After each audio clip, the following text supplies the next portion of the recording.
Pretty soon we're going to be live.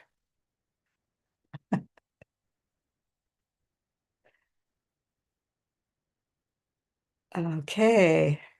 So pretty soon we're going to be live. Muted. Excellent. And then you can get to your sutta over there. Okay. So this morning we're going to be talking about the Sutta is Saṅga. And this is a Brahmin who was at the time of the Buddha. It seems like he already heard of the Buddha's reputation. Maybe he had another encounter with the Buddha. I looked up Saṅga, and he appears in a couple of other suttas. There's one in the Majjhima Nikaya. It may be a different Saṅga. And it's a Majjhima Nikaya 100. He's a Brahmin student in this one, so it may be a different one. And then there's a Saṅgarawa. That's a little hard for me to pronounce. In the verses, and he does this ritual bathing, and he had the idea that this was going to wash away all his bad karma to do this ritual bathing. So this is maybe a third or a different or the same. I don't know. Anyway, so this particular sutta appears in the connected discourses of the Buddha, and this is a number. And it would be, if you look it up, it's SN 46.55. And the reason why this sutta is important is it talks about the similes. It's a water bowl similes. And this describes the mind, the state of mind under the influence of the hindrances, the 5 hindrances. So I've shared with this sutta before, but I felt like I should do it again because it's quite important.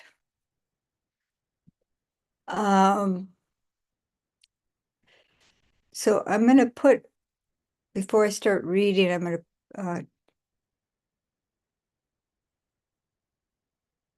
see if we get all the things set up here for share screen.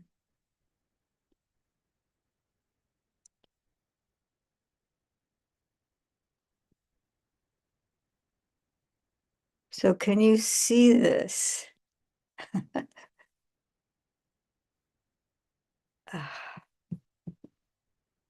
Okay. Is it possible to see it?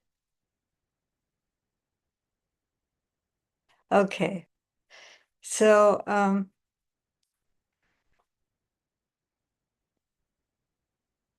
as we go through, you'll hear the 5 hindrances. So this Brahman approaches the Buddha, and like I was saying, he may have already encountered the Buddha and had some faith in the Buddha, and it seems like he was troubled by his inability to remember the hymns. And at the Brahmins had a number of practices, and one of them was a recitation of hymns, and they would do these recitations at either different times of the day or different seasons, or just the knowledge of the hymns was considered a mark of somebody who is holy, if they had really good recall of the hymns. So I'm just imagining that he was a little bit distressed in coming to the Buddha for advice. So this is at Savatthi. I'll start reading now. Then the Brahman Saṅga approached the Blessed One and exchanged greetings with him. When they had concluded their greetings and cordial talk, he sat down to one side and said to the Blessed One, Master Gotama, what is the cause and reason for sometimes even those hymns that have been recited over a long period do not recur to the mind, let alone those that have not been recited?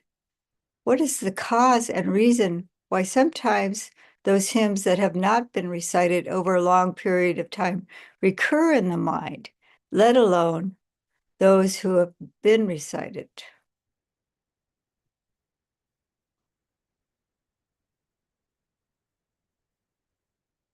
See.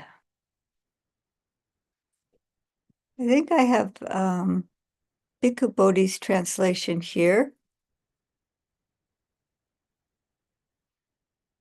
I have both of them on my, I'm going to switch over to Bhante Sujato's because it has the Holly. But I'll just start with Bhante Bodhi's and then, because the wording here is quite helpful. Suppose, Brahman, there is a bowl of water mixed with black, turmeric, blue dye, or crimson dye. If a person with good sight were to examine their own facial reflection in it, they would neither know nor see it as it really is. So too, Brahman, when one dwells with a mind obsessed by sensual lust, on that occasion, though even those hymns that have been recited over a long period of time do not recur in the mind, let alone those that have not been recited. So the mind is obsessed by sensual lust, and then it's colored. This is what's so beautiful about this is the mind affected by greed or lust. So it's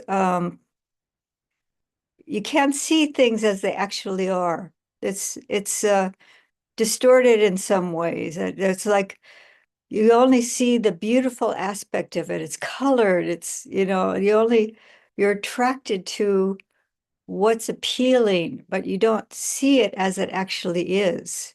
So then the mind becomes overwhelmed, he says, and obsessed. And in order for it to be a hindrance, like if I'm just sitting there and all of a sudden I think about ice cream and then I think, oh, that seems nice, and I have a little bit of desire for ice cream. That's not, and then it passes. It just the thought of it arises, sounds appealing, and then it passes. That's not a hindrance. But if I'm meditating and I just start thinking about ice cream and then the kind of ice cream and where to go get it and when can I get it or how can I get it? And then I'm just totally distracted with this thought. I'm choosing something relatively innocent, but greed or lust can cause a lot of harm for oneself and for others. And on the meditation cushion, it's certainly a distraction and it's a disturbance of the mind. And it's like it said, it's coloring. Your mind is not pure. It's, it's just obsessing on what's appealing. So I'm going to switch to Bhante Sujato's. And I don't know, can you see that? Is that visible?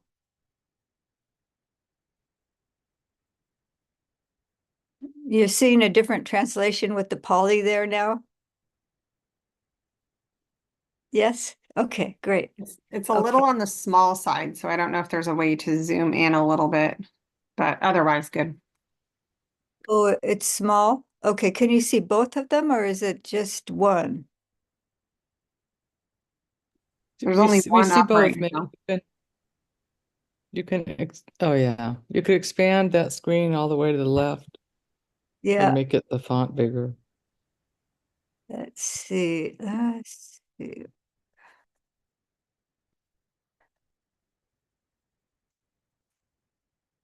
All the way. This is as far as it can go. Let's see. I think I'm going to stop the screen share and make sure I've got the right one. Okay.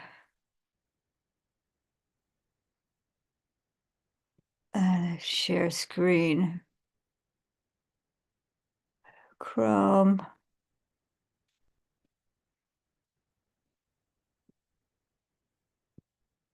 Now, is that better? It's still small. Just trying to figure out. I think maybe I can just adjust it on my side. Okay, so you can see the Pali and the English. Okay, great. Okay, so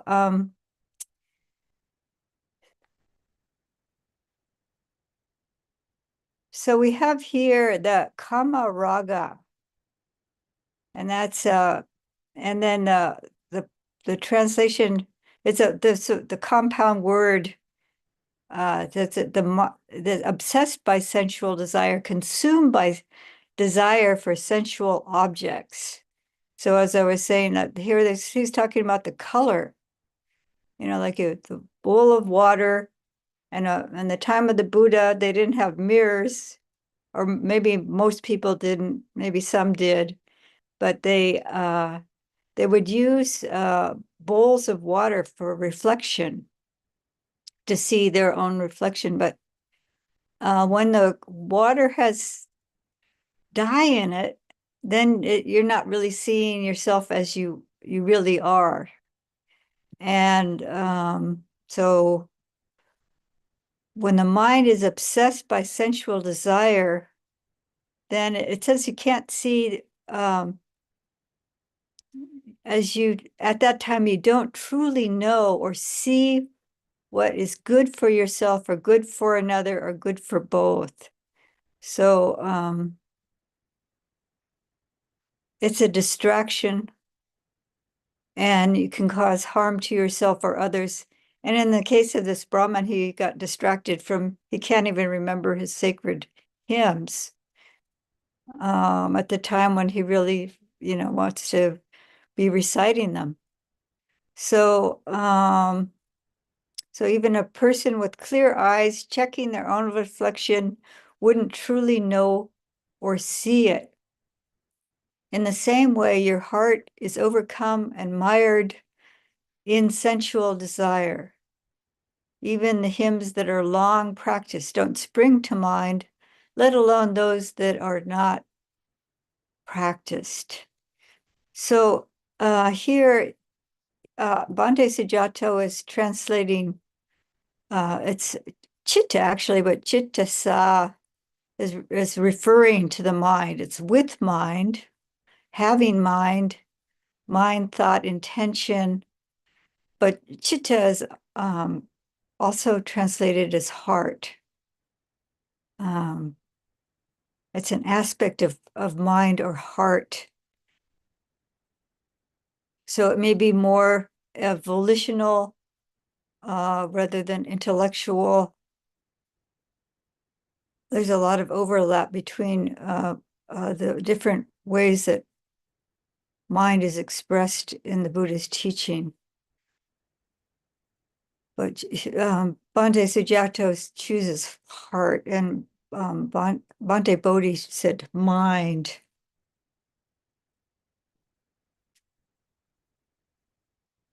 Okay. That's nuts. Furthermore, when your heart is overcome and mired in ill will, even hymns that are long practiced don't spring to mind, let alone those that are not practiced. So this is the second of the hindrances, ill will, and that's vyapada. Vyapada. Pariyutitena. So this is obsessed by dislike, possessed by hatred, consumed by ill will. So this is pretty strong. And Bhante Sujato says mired, which is interesting. But the idea is that the mind is it's disturbed. Suppose there was a bowl of water that was heated by fire, boiling and bubbling. Even a person with clear eyes checking their own reflection wouldn't truly know it or see it. In the same way, when your heart is overcome and mired in ill will, even hymns that are long practiced don't spring to mind, let alone those that are not practiced. So here, like I was saying, it's if you have a little bit of irritation, something comes up, or you're averse to something, it just passes.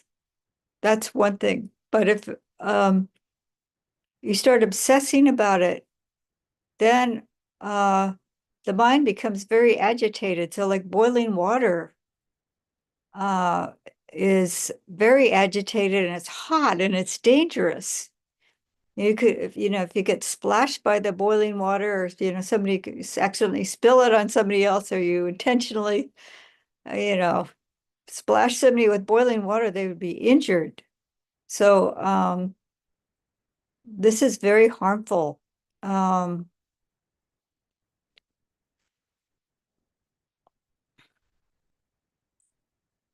So I think with both with all the hindrances, if we observe the rising, this arising of a harmful mental phenomena. So if it's just thoughts, ideas, it's more like phenomena, but then the mind gets obsessed with it, and then it becomes a mental state. And this is what we're talking about here, where it's boiling, it's bubbling, it's agitated. So it's this is something, the difference between the phenomena, which would be fleeting, and the actually mental state that's you're obsessed by it, you're overcome by it. And so the mind is very agitated. So if you can just really be watchful and not allow that to happen. But then if you get into that kind of a state, then you need to really, you have to bring awareness to that and say, oh, this is really dangerous. Like a fire out of control, or the boiling water, like you have it contained in a pot, and you put the lid on and you take it off the stove or something. You want to just like, okay, I have to somehow calm myself down. I have to think of some kind of antidote to this harmful mental state. What's helpful for me is maybe having compassion. Some people say that metta bhavana is a good antidote, and this is something we should be cultivating daily, is the metta. And then it's harder for the ill will to arise. But if we see it arising, and we may see ourselves suddenly overcome by it just because of history, just because of it's a bad habit, and something reminds us of something that happened a long time ago, and we just kind of get sucked into this bad mental state. It just happens really quickly sometimes. Then it contain it so that we don't harm ourselves further or harm others, and somehow allow ourselves to cool down.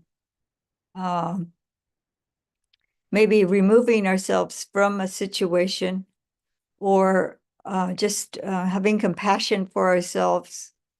You know, so a lot of times we're angry because somebody hurt us. But then we can have compassion for ourselves and then eventually compassion for the other person. And then just the ability to let go. But we can let go if we can notice it as soon as possible. Then it's easier to let go of, and not let it get to that boiling state of mind.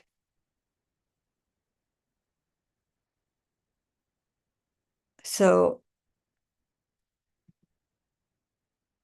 in the same way, when your heart is overcome and mired by ill will, even hymns that are long practiced don't spring to mind, let alone those that are not practiced.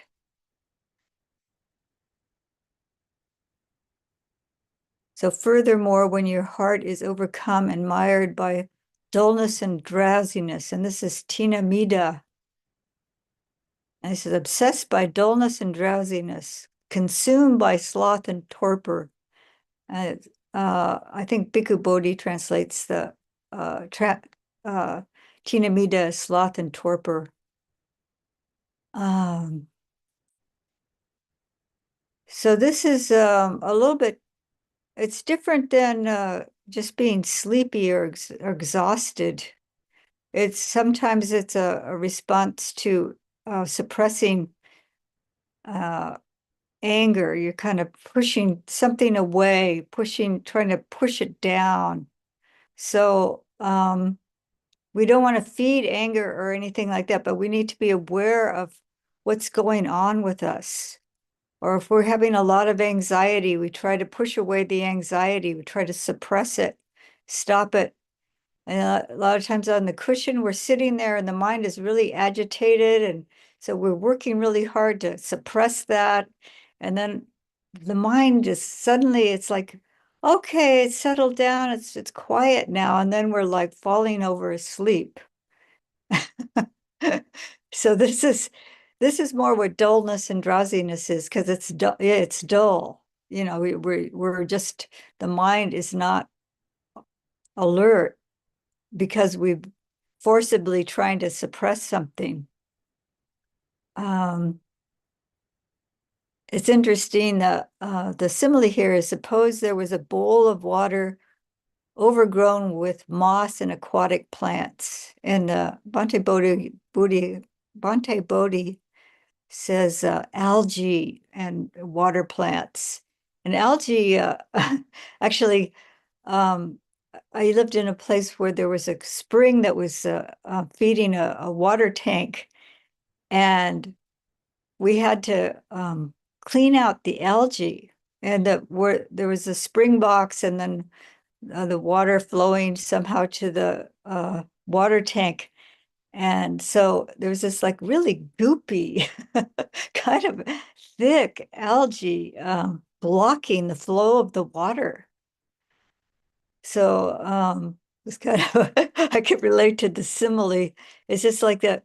Or if you're in a lake or something like that, and there's algae and stuff like that covering it, is how do you find a place to come up out of the water? It's like blocking your way, but you certainly can't see your reflection in something like this. Suppose there was a bowl of water overgrown by moss and aquatic plants, or algae and water plants. Even a person with clear eyes checking their own reflection wouldn't truly know or see it.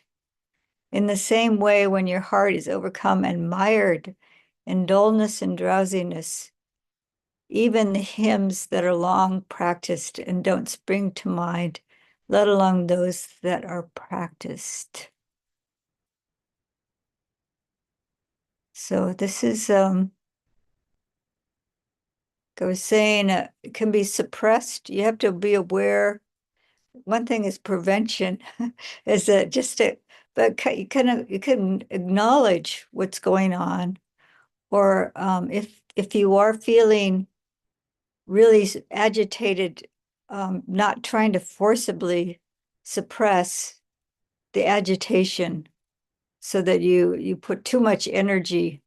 It's kind of finding the balance in your practice where you let go as things come up, but you don't try to forcibly stop it either. And sometimes you just have to kind of bear with mental states of dullness and drowsiness will pass after time. You also assess, is it out of boredom? Is it out of suppressed emotion? Is it about, am I really just exhausted and need rest?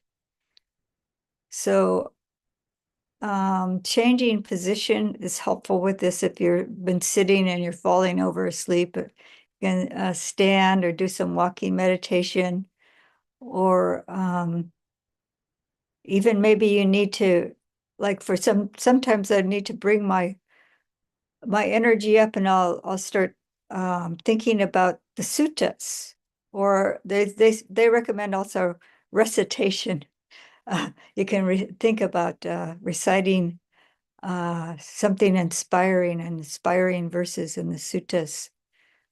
But the mind is dull, and it may need a little bit of stimulation somehow. Opening up the eyes, it says also visualizing light helps with that, if you can do that, or just seeing light. Talk about going outside and seeing the moon or the stars. I don't know if anyone saw the moon last night. It's supposed to be a super moon, but something that brings brightness to our heart. So furthermore, when your heart is overcome and mired in restlessness and remorse,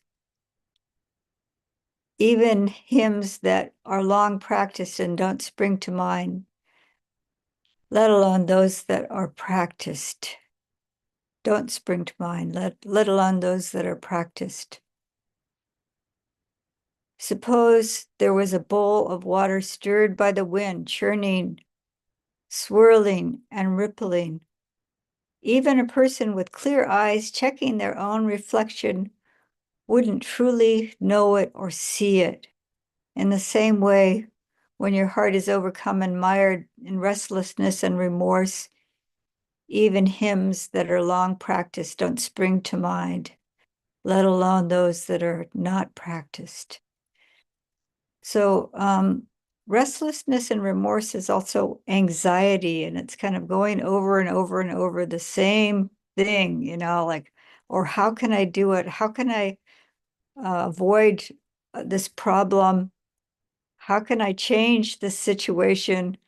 And there's just going over and over and over again in your mind.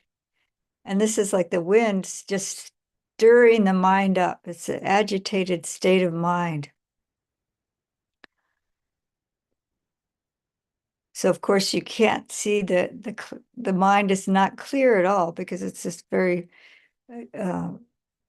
agitated, and it's a swirling and rippling and churning. So you can bring your attention to what, like a lot of times you can bring your attention to the body and see the irritation and agitation in the body. But this is talking about the mind itself. So on all these cases, if we bring our attention to the mind itself, and what is that experience of the mind as it's feeling agitated in this case, and how can I bring the mind to calmness? How can I bring the mind to stillness?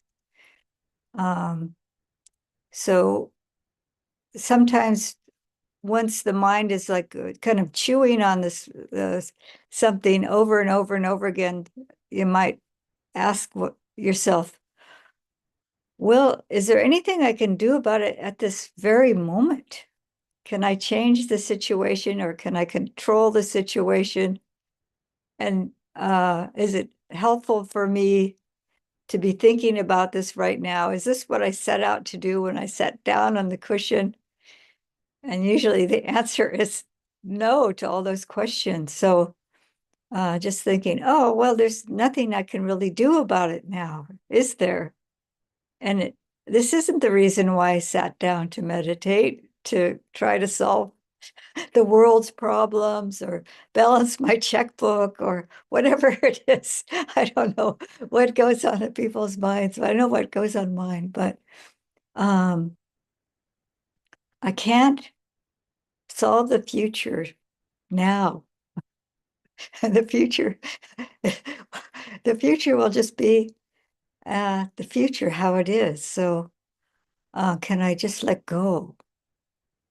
And settling the mind helps settle the body. Settling the body helps settle the mind. So sometimes bringing attention to the body and relaxing the body and just slowing things down, slowing the mind down, maybe that kind of inquiry, saying, oh, yeah, well, there's actually nothing I can do about it now. And then also seeing the suffering, saying, oh, I'm feeling very agitated because there's desire there. This is suffering because I want to know, or I want to solve. I want this problem to go away. And so just slowing the mind down and bringing the body and the mind to calmness. It's like the Ajahn Brahm talks about, like, if you have a cup of, we'll have something here, and you're trying to hold it still. Like I'm trying to hold it still right now, and I can see it's kind of splashing around. It's very agitated. I can't stop it. So if you set it down, I'll have to set it down somewhere else. But if you set it down and you leave it, it's still wiggling a little bit. But you just set it down, and eventually it comes to stillness. So we just have to set it down. We can let it go. Somehow say, oh, can I just set this down? Can I just let it go? And then it'll come, the mind will naturally come to stillness. And things coming up, is it possible? Can I just set it down? Just let it go.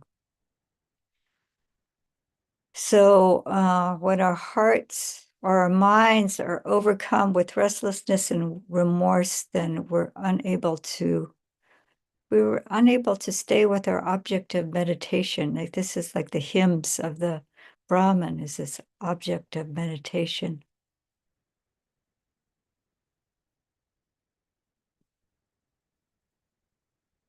So the last of the hindrances is doubt.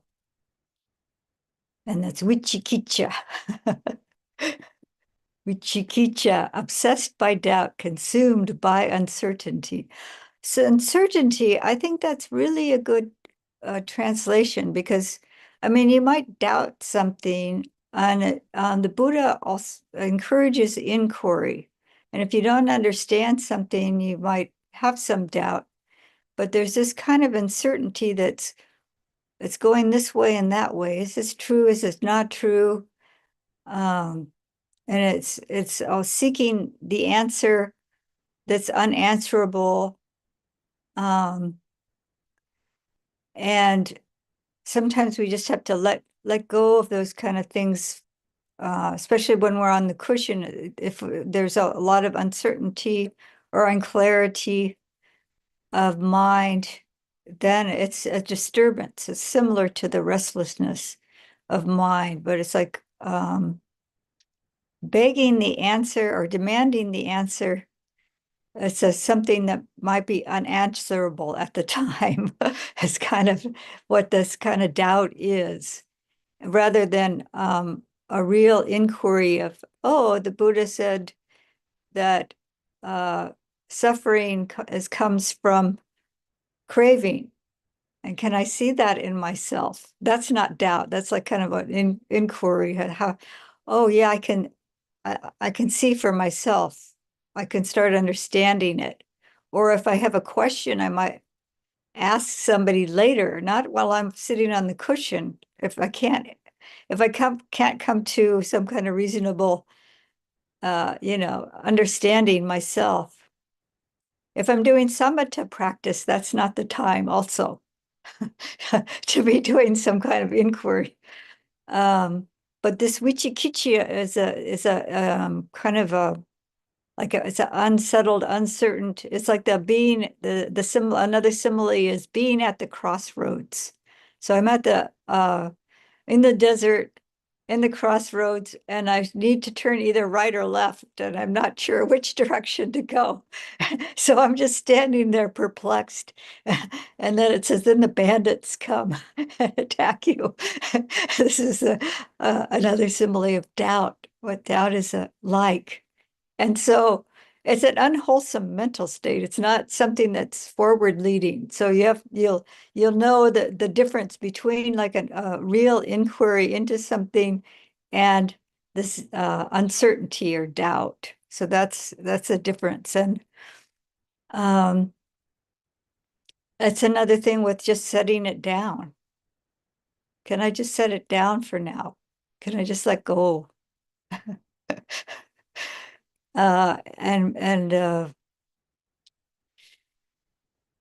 another way to overcome doubt is through sada, which is faith, which grows through understanding. So finding real understanding for things, and sometimes that takes discussion and study, and sometimes it's just allowing the mind to clear and letting go of all our preconceptions. Our understanding will become clear from the clarity of mind, not from chewing on it and saying, no, this can't be. This is that how can that make sense? So letting go for a while helps with that. So suppose there was a bowl of water that was cloudy, murky, muddy, and hidden in darkness. This is like a really thick Ouija here, the darkness of ignorance. Even a person with clear eyes checking their own reflection wouldn't truly know it or see it. So there's a turbid water that's hidden in the dark. It's really can't see well. That's how bad this uncertainty is. In the same way, there's a time when your heart is overcome and mired in doubt, and you don't truly understand and escape from doubt, which has arisen.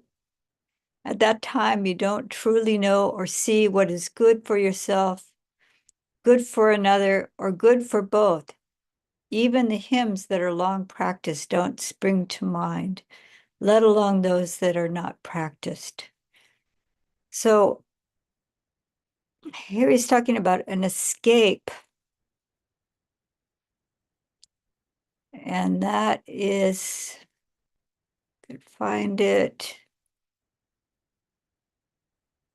Nisara, Nisarang. An escape, an exit is a way out. And so knowing some of these antidotes help with that.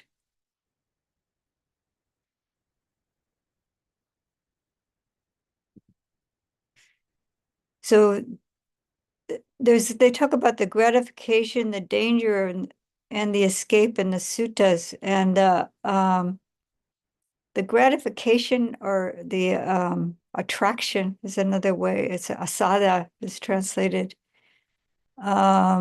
So in all the hindrances, we think that they're somehow going to either solve our problems or bring us happiness if we somehow resolve it. But we're just kind of obscuring our minds with the greed or with the anger. And so the understanding that there is there's some gratification in sense pleasures, but then it's impermanent. And there's a danger which is that, like I was discussing earlier, that it's the harm that trying to satisfy our greed, which is impermanent. And anytime you gain something, it passes, and the escape is the ending of that clinging or grasping. So I hope that's helpful. There's a time when your heart is not overcome and mired in sensual desire, and you truly understand the escape from sensual desire that has arisen. So this is kama raga again, and the escape, truly understanding this escape is the abandoning of that very sensual desire.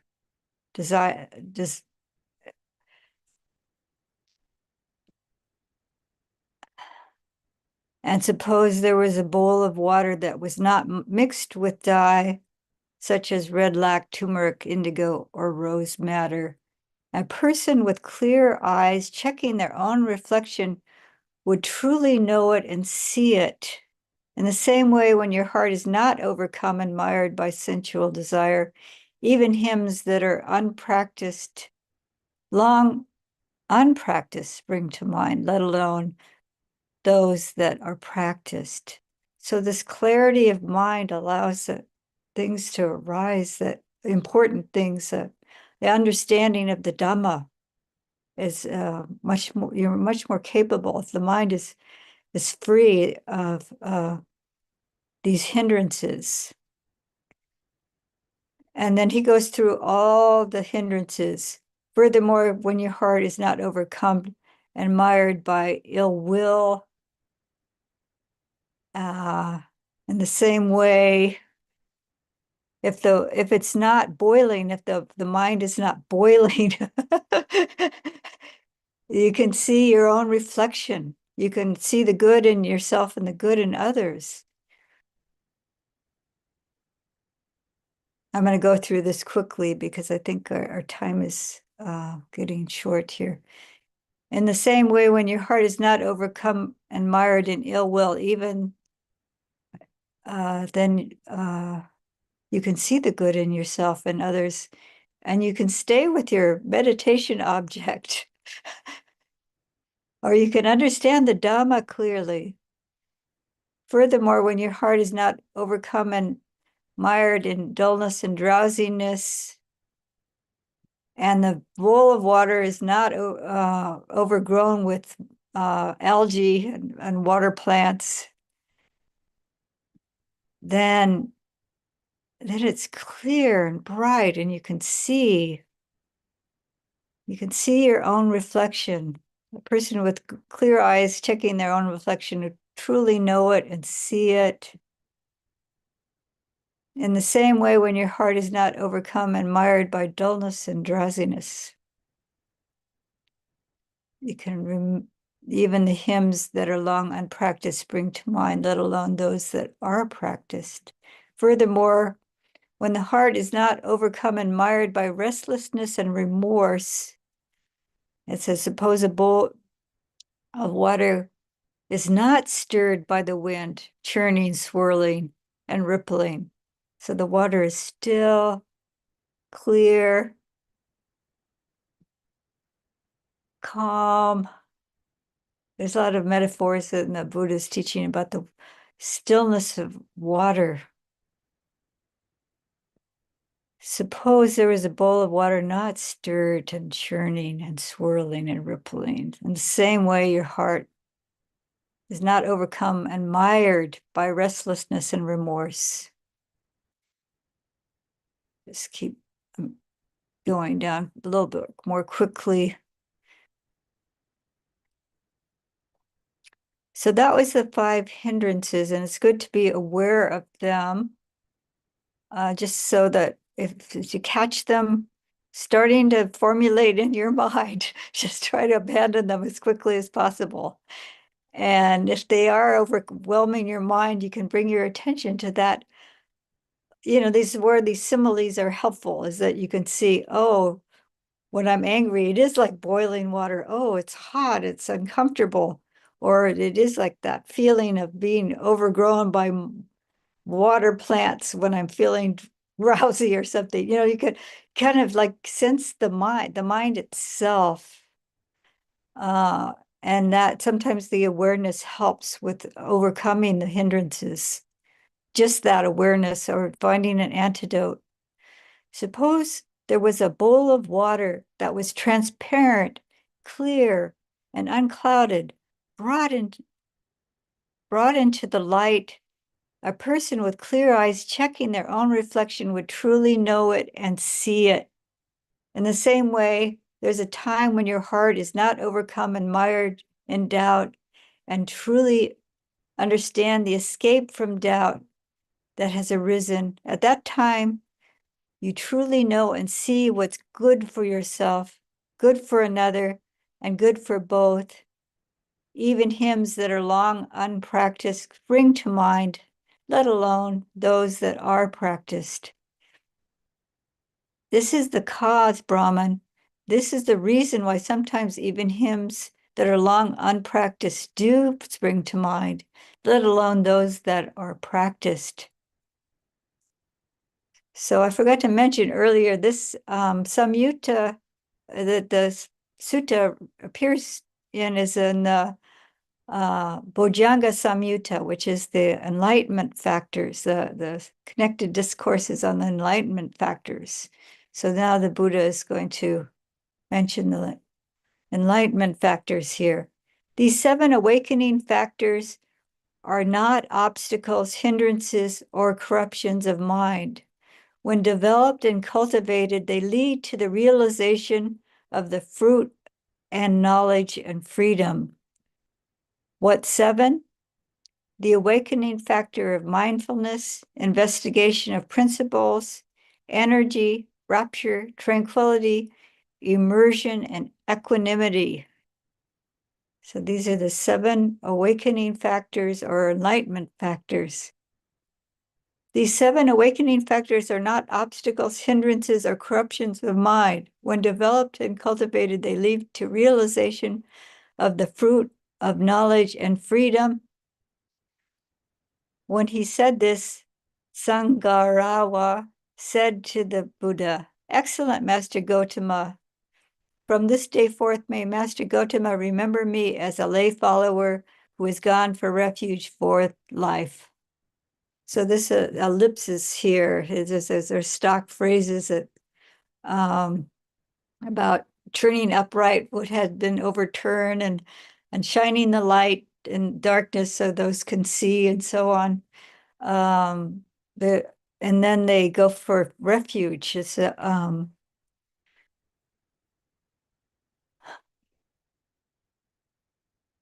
because the faith in the Buddha has become very strong. I also want to mention that the hindrances appear in a number of times in the Samyutta of the awakening factors, the Bojjhanga Samyutta, which is number 46 in the Samyutta Nikaya. So that whole section, there's a number of teachings regarding the hindrances. And the reason why is because the hindrances obstruct the awakening factors, and the awakening factors overcome the hindrances. So if you're developing the awakening factors, then you can overcome the hindrances. And the first of the awakening factors is sati, which is translated as mindfulness. Excuse me.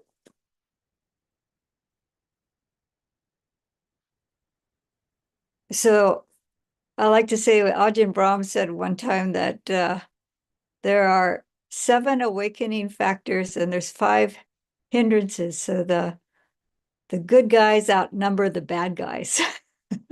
So we've got we got more on our side if we develop them.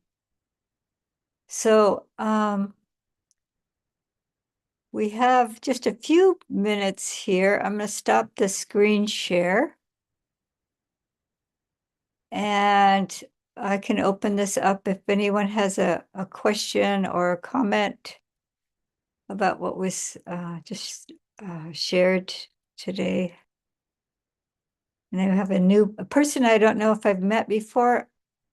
Aruna, have I met you before? Yes, I am part of the Seattle Clear Mountain group.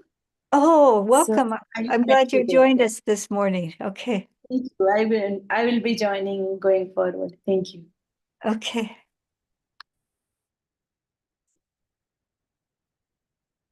So I hope this has been helpful, the sharing.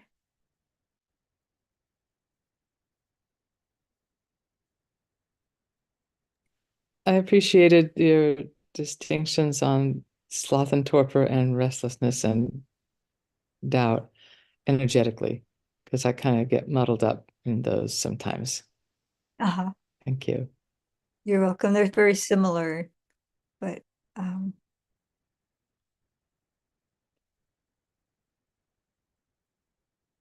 so is that all for this morning?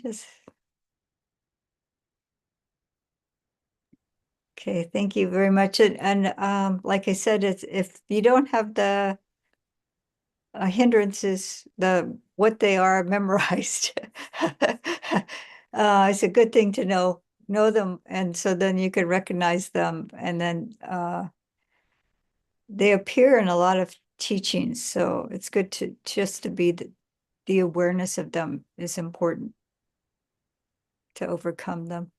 So thank you all for your kind attention. Thank you, Aya. Thank you, Aya. You're welcome. So we'll end for now.